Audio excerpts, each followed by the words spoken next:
Have you ever wondered what it takes to become a more respectable cyclist? Well, here are our top good habits that you should try to stick to.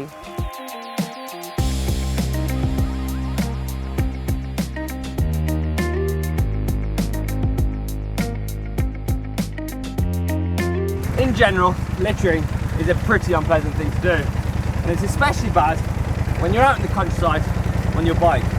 Yeah, there's something just a little bit upsetting about seeing empty bar or gel wrappers all over your favourite roads. I know we watch the pros do it, but it's not pro to copy them. Plus, they have a team of people behind the race, especially for cleaning up.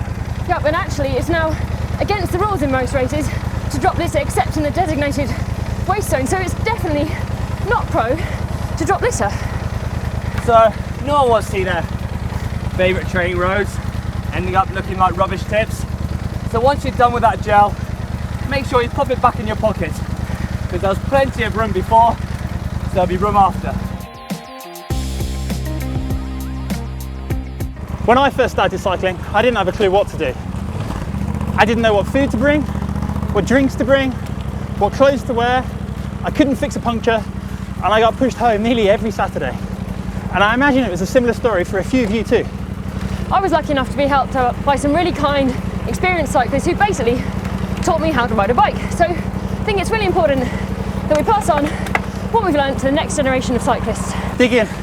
You alright? Guys, Brilliant first effort. Yeah, it's not. cycling malarkey is hard. It is hard, but it's worth it. And it's only like 5 minutes to the cafe, and they do a really good cappuccino. It doesn't cost anything to be nice to someone else, does it? When I'm out on my bike, I always like to say hi to other cyclists that I meet. And when cyclists don't say hi back, I think, well, are you not having any fun? Why not just spread a little love?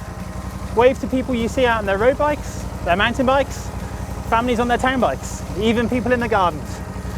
It doesn't hurt, it's not going to cost you anything, but you might just brighten up somebody's day a little. Now, we're not saying you need to be able to fix absolutely everything that could go wrong on your bike. There's almost some things that you're going to have to take to a bike shop. For example, pressing bearings into your frame. Yeah, but we do think it's a good idea if you're able to fix most roadside problems yourself. I mean, if you're out riding with other people, you could probably ask them to help you out once or twice, but don't be that person that's always borrowing inner tubes or asking somebody else to fix your puncture. Emma, yeah, tyres done. Oh, thanks.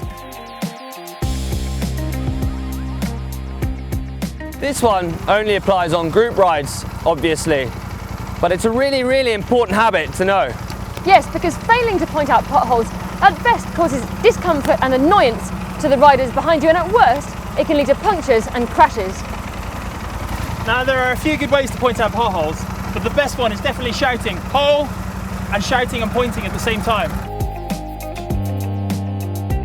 So if you've got any good habits that you'd like to share with us, please leave them in the comments below.